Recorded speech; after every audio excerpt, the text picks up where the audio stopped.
સુરેન્દ્રનગર જિલ્લાના લીંબડીના અંકેવાડિયાના નજીક કૂવામાંથી એક પુરુષનો મૃતદેહ મળી આવ્યો હતો। મળતી માહિતી મુજબ વાત કરવામાં આવે તો નિજારભાઈ જુગર અલી ચમડિયા જેઓ વઢવાણના છે અને હાલ સુરેન્દ્રનગર રહે છે। તેમનો મૃતદેહ અંકેવાડિયાના નજીક કૂવામાંથી મળી આવ્યા છે। તેમનું બાઇક કૂવા પાસે પડેલું જોતા નજીરભાઈનો મૃતદેહ કૂવામાં તરતો જોવા મળી આવ્યો હતો, જેને પગલે પોલીસે સ્થળે દોડી આવી સ્થાનિકોની મદદથી તેમના મૃતદેહને બહાર કાઢ્યો હતો। જે બાદ મૃતકના મૃતદેહને પીએમ માટે લીંબડીમાં આવેલ શીલ હોસ્પિટલ ખાતે ખસેડવામાં આવ્યો હતો। જે બાદ મૃતદેહને રાજકોટ ખાતે એફએસએલમાં મોકલવામાં આવ્યો છે। ત્યારે આ હત્યા છે કે આત્મહત્યા તે હાલ શંકાસ્પદ હાલતમાં દેખાઈ રહ્યું છે।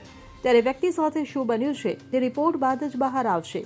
આ બાબતે પોલીસ દ્વારા વધુ માહિતી શોધખોળ કરવા માટે આગળની કાર્યવાહી કરવામાં આવી છે। કલ્પેશ વાઢેર સાથે CN24 ન્યૂઝ, સુરેન્દ્રનગર। હવે જુઓ દેશ દુનિયાની તમામ ખબરો તમારી આંગળીના ટેરવે। ઉઠાવો મોબાઈલ અને ગૂગલ પ્લે સ્ટોર પરથી ડાઉનલોડ કરો અમારી CN24 ન્યૂઝ મોબાઈલ એપ।